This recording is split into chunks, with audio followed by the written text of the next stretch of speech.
Dumfries è solo Lautaro, rete, ha segnato l'Inter! This is the Pazza Inter podcast, where we talk passion, tactics, victories, heartbreak, and everything in between. Because with Inter, it's never just football. Vamos! Vamos!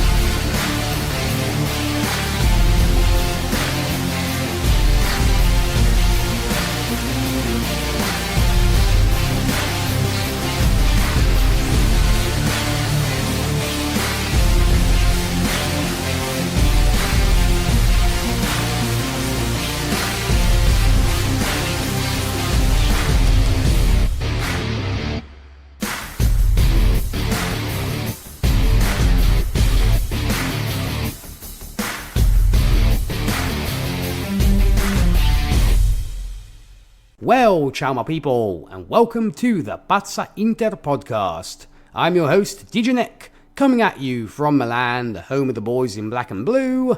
And today, my fellow Inter fans and fellow football fans, today we're talking about Inter's emotional final home match of the season, a 1-1 draw against Verona at San Siro. A game that was far more about celebration than pressure, let's be honest. Inter had entered the match already crowned champions and fresh off winning the Coppa Italia, making this one giant black and blue party over here in Milan. So we'll break it down, the match itself, standout performances, what the atmosphere was like at San Siro, and then we'll look ahead to the final league game of the season away to Bologna this coming Sunday. So let's get into it. So honestly, this barely felt like a normal league match against Verona. San Siro was in full celebration mode before kickoff. Lautaro walked out with the Coppa Italia trophy, fans filled the stadium in black and blue colours, and the club celebrated both the 21st title and the Coppa Italia triumph throughout the day. 10 Coppa Italia, mind you. You could tell this was a victory lap for our dear coach Cristian Chivu and his boys. Inter rotated heavily, gave opportunities to younger players, and also gave emotional moments to veterans, getting standing ovations late in the game. Fans online especially loved seeing folks like Sommer and Darmian receive their applause as they came off. The game itself ended 1-1. Inter finally broke through right after half-time in the 47th minute when a dangerous attacking move resulted in an own goal from Andreas Edmundsson.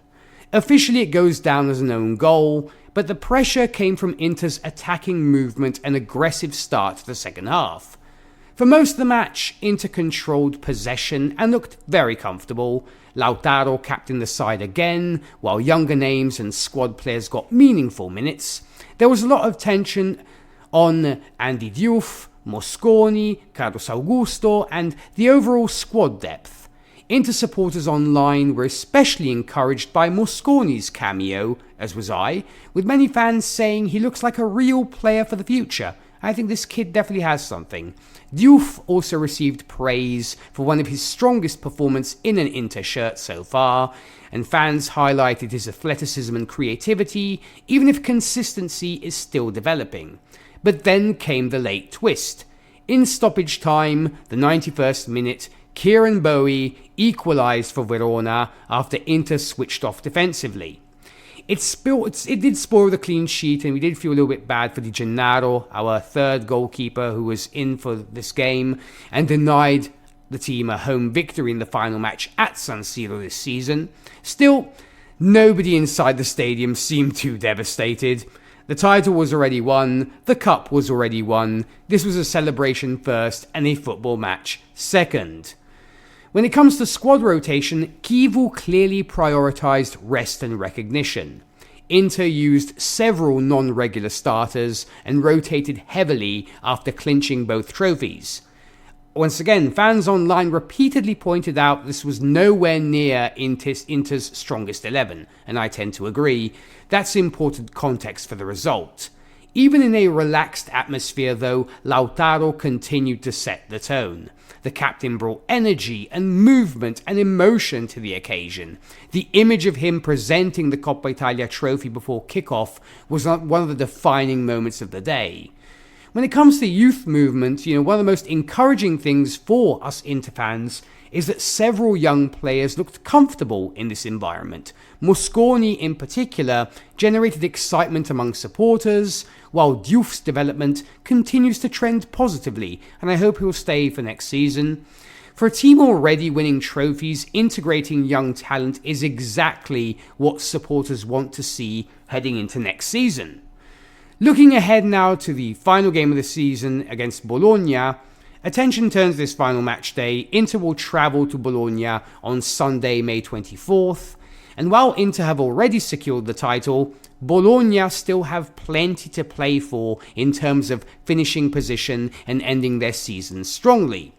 Earlier in this season, Inter did beat Bologna 3-1 at home in an entertaining match featuring goals from Zielinski, Lautaro and Marcus Thuram.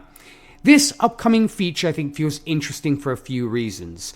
I was kind of asking myself, will Kivu rotate again? Do more youngsters get opportunities? Does Lautaro play significant minutes? Can Inter finish the season with 90 points? We shall see. And there's also the motivation factor.